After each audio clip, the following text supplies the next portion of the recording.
2 വർഷം ദൈർഘ്യമുള്ള fashion designing and garment technology, 1 വർഷം ദൈർഘ്യമുള്ള advance diploma in beauty and cosmetology, സർക്കാർ അംഗീകൃത കമ്പ്യൂട്ടർ കോഴ്സ് എന്നിവയിലേക്ക് അഡ്മിഷൻ ആരംഭിച്ചിരിക്കുന്നു. കൂടുതൽ വിവരങ്ങൾക്ക് ഓഫീസുമായോ താഴെ കാണുന്ന നമ്പറിലോ ബന്ധപ്പെടുക.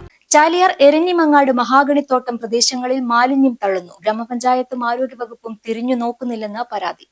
പൊതുസ്ഥലത്ത് മാലിന്യങ്ങൾ നിക്ഷേപിക്കുന്നതിനെതിരെയുള്ള ബോർഡും ക്യാമറയും വർഷങ്ങളായി തുരുമ്പെടുത്തും ഉപയോഗശൂന്യമായും കിടക്കുന്നതിന് മീറ്റർ അരികെ പാഴ്വസ്തുക്കളും സാനിറ്ററി പാഡും മറ്റ് ചീഞ്ഞ അവശിഷ്ടങ്ങളും വലിച്ചെറിഞ്ഞ് പുഴുവരിച്ചതിനാൽ മൂക്കുപൊത്താതെ വാഹനയാത്രക്കാർക്ക് പോലും കടന്നുപോകാൻ കഴിയാത്ത അവസ്ഥയിലാണ്. ദിവസവും നൂറുകണക്കിന് സ്കൂൾ വിദ്യാർത്ഥികൾ സഞ്ചരിക്കുന്ന ഇടമാണിത്. മഴക്കാലമായതിനാൽ മാരകമായ പകർച്ചവ്യാധികൾ തുടരുന്ന സമയത്ത് പോലും അധികൃതർ ഒന്നും കണ്ടില്ലെന്ന് നടിക്കുകയാണ്.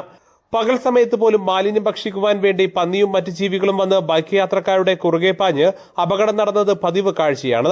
ഭരണകൂടങ്ങൾക്ക് പലതവണ പരാതി നൽകിയിട്ടും ഇതുവരെ ഒരു നടപടിയും ഉണ്ടായിട്ടില്ല.